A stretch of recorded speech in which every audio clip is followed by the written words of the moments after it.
वाराणसी के अमराखेड़ा चक स्थित एक सभागार में चंद्रबली राय समाज कल्याण विभाग उत्तर प्रदेश के संयोजक में 9 दिवसीय संगीत में श्री राम कथा के आयोजन का शुभारंभ कलश यात्रा के साथ किया गया।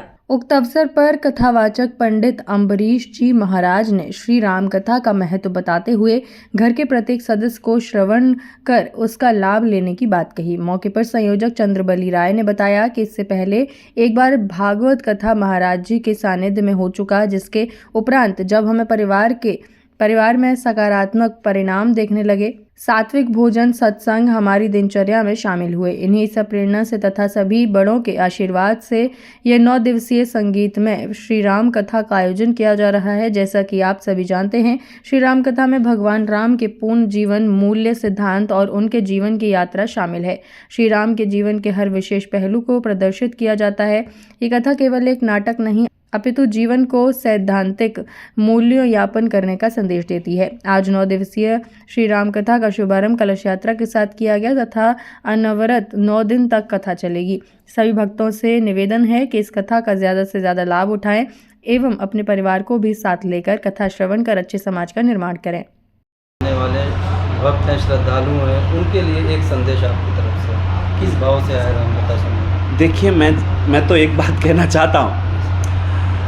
राम जी की कथा, जैसा मैं पहले आपसे बोल चुका हूँ, एक चौपाई जीवन का सूत्र है। राम जी की कथा जीने का ढंग बताती है। राम जी की कथा बताती है मित्र से मित्र का क्या व्यवहार होना चाहिए। राम जी की कथा बताती है पिता का पुत्र से क्या व्यवहार होना चाहिए, पुत्र का पिता से क्या व्यवहार होना चाहिए।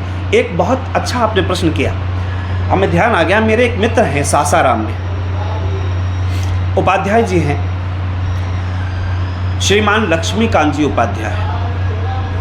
उन्होंने मेरे को एक प्रश्न पूछा, महाराज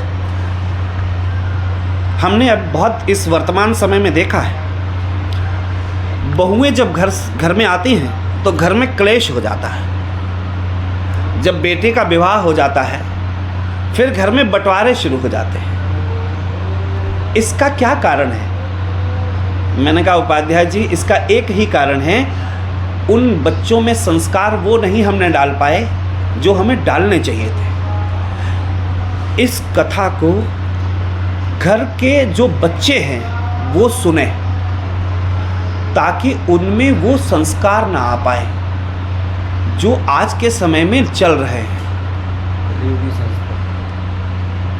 आज के समय में जो चल रहा है वो बहुत घातक है साहब, बहुत घातक।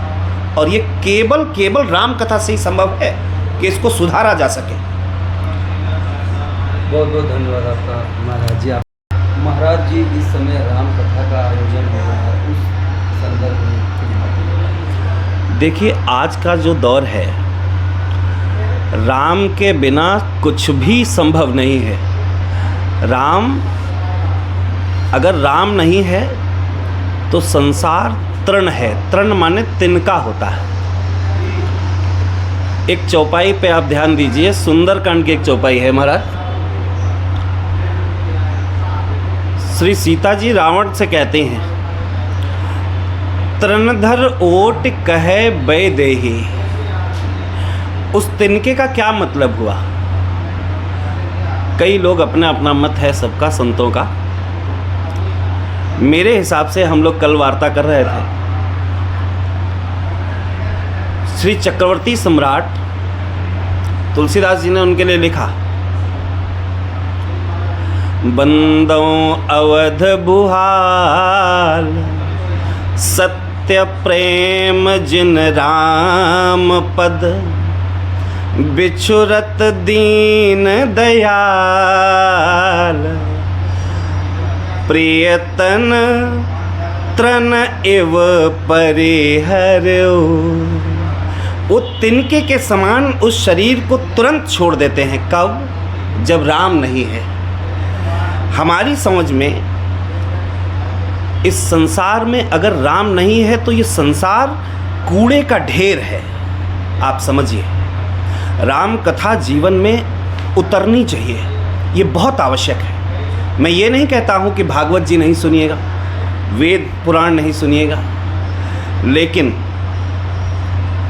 सब कर मत खगनायक एहा।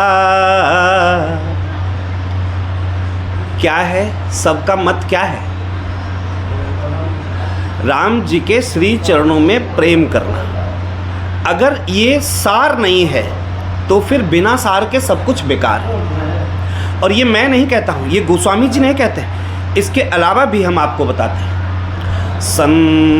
वेद पुराण संत मत एहू, करिय सदा पद पंकज नेहू।